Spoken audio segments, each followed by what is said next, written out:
6 seasons, 86 episodes, dozens of dead bodies, and by the end of The Sopranos, almost every main character in the DeMeo crime family has come to the same brutal realization. This life wasn't worth it. Chris hates the crew he came up with. Tony stops caring about being boss. Silvio's body literally breaks under the weight of the job. Pussy spirals so far that he starts believing his own informant cover. But there's one man, exactly one, who never wavers, who, from his very first scene to his very last, looks completely at home in this thing of ours. And his name is Paulie Walnuts. The Sopranos is, on its surface, a mob show. But the longer it runs, the more David Chase strips the romance away. The cool clothes, the big dinners, the brotherhood. By season 6, the fraternity of made men has rotted into something sadder. A collection of exhausted, damaged guys trying to figure out how to escape a life they no longer believe in. That's the show's real subject. Disillusionment, the slow rot of a worldview. And every main character in the crew handles that rot differently. Most of them break, but Paulie Gualtieri, pushing 60 when we meet him, half a wise guy, the king of Satrial's back booth, never even pretends to want out. He's the constant, and his constancy tells us something profound about what kind of person actually survives the life. So today, let's take Paulie seriously, as a character, as a thesis, as maybe the most important figure in the entire show. Start with Christopher. By the time he dies, Chris hates almost everyone around him. Hates Paulie, hates Tony, hates the very job he once begged to be made for. He's drinking again, using again, cheating on Kelly, writing screenplays about a life he's secretly trying to flee. And when Tony pinches his nose shut after that car crash on the way back from a New York sit-down, Chris is already half gone. The thing of ours killed him long before the car went off the road. Then there's Tony himself, the boss, the patriarch. And by the final season, Tony is barely going through the motions. More time in therapy, more time in bed, less appetite for the work. By the time the war with New York rolls around, you can see it in his eyes. He stopped believing in his own mythology. Silvio is the most level-headed of the group. He solves more problems than he causes. But the moment he steps in as acting boss while Tony's in a coma, the stress breaks him physically. Asthma attacks, anxiety attacks. He has to be hospitalized just from the pressure of leadership. He openly admits he's more comfortable as consigliere. Then, in the penultimate episode, Lupertazzi hitmen catch him in the Bing parking lot and put multiple bullets in him. He ends up in a coma the doctors say he'll never wake up from. The mob takes Silvio apart in slow motion. First the job, then the gun. Pussy is the most extreme case. Cornered by the FBI on a heroin charge, he flips to avoid life in prison. Then he starts spiraling. He pursues suspects on his own like a cop. He develops delusions of one day becoming a real federal agent. By the end, the informant gig has become a fantasy he half believes. Vito? His private life couldn't coexist with the code. He gets murdered for who he was. Carlo? Carlo flips at the end after his son Jason gets pinched for selling ecstasy. Every single main crew member either dies trying to escape it, breaks under the weight of it, or rats their way out of it.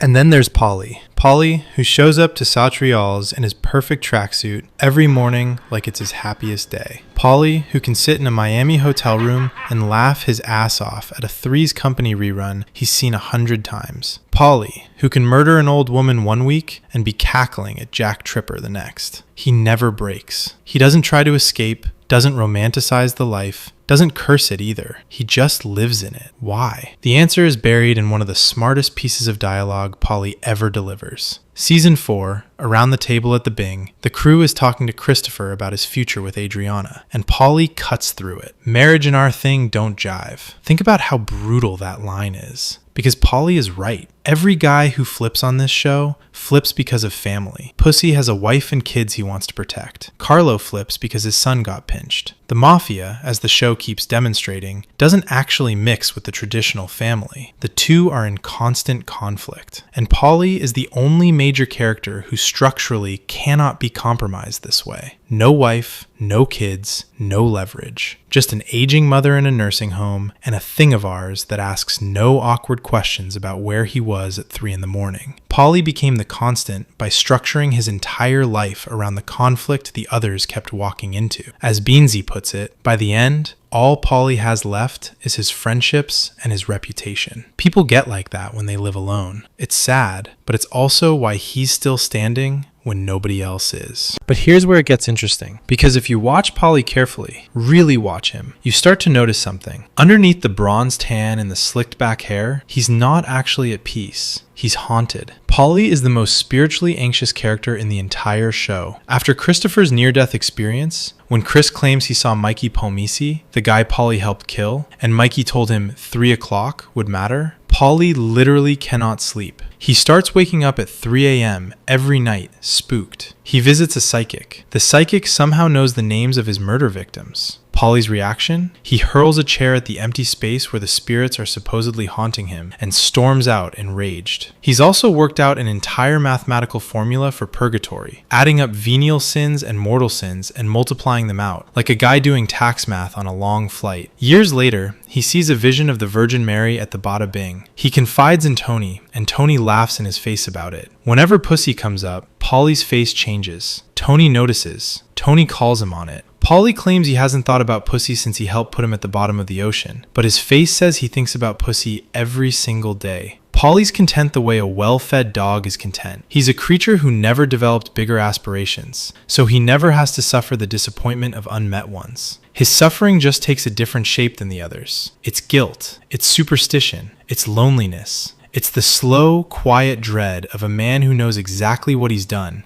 and is terrified of what's waiting for him on the other side. His famous advice to Christopher, "You ever feel like nothing good was ever going to happen to you? Yeah, and nothing did. So what?" gets passed around like wisdom. Strip it down and it's a coping mechanism. Paulie has figured out how to live with being a monster. That's all his philosophy ever was. And nowhere is that loneliness clearer than in his final scene, the finale, Made in America. Tony comes to Satrial's to convince Paulie to take over the old April crew, a crew whose previous bosses are either dead, in jail, or on the way there. They sit on the sidewalk out front at one of those familiar tables. Paulie hesitates. He's superstitious about the curse on that crew. He tells Tony he saw the Virgin Mary. Tony jokes about it. Tony pressures him by threatening to give the job to Patsy instead. Paulie folds. Tony leaves. What Chase shows us next is one of the most underrated shots in the entire series. The sidewalk in front of Satrial's. Every other table sits empty. The walls are washed out and cold. None of the warmth of the early seasons remains.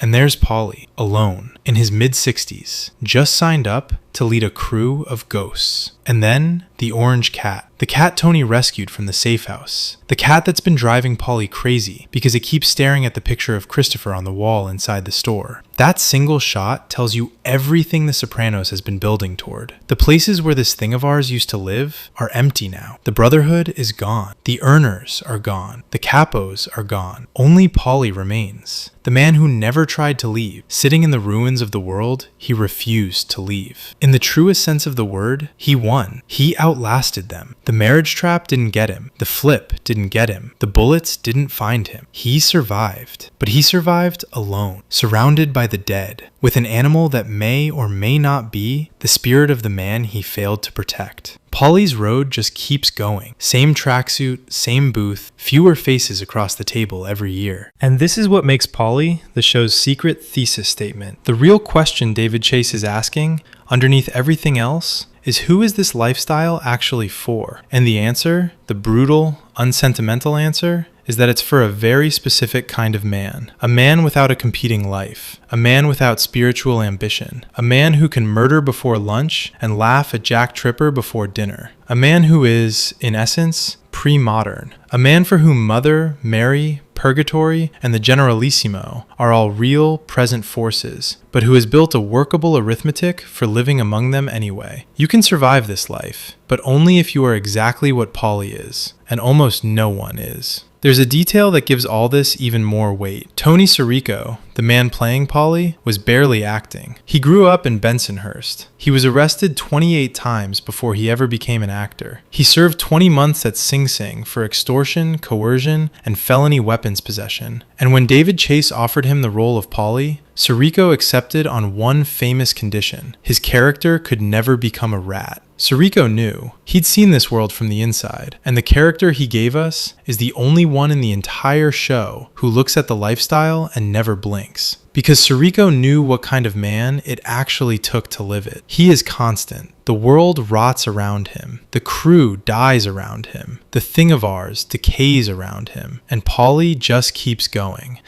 Laughing at the joke he's already heard 100 times. Under everything else, The Sopranos is a show about a way of life dying out, and about the one man who never noticed, because he was the only one truly built for it. The reason Paulie made it to the end is also the reason nobody ever took him fully seriously. He was the only one who never tried to be anything else. So here's the question I want you to answer in the comments. That final shot of Paulie at Satriale's with the orange cat, what do you think the cat actually represents? Is it Christopher? Is it Pussy? Is it Paulie's own death sitting across from him, finally patient? Tell me your reading. I'll be in the comments. And if you want more close readings like this one, subscribe.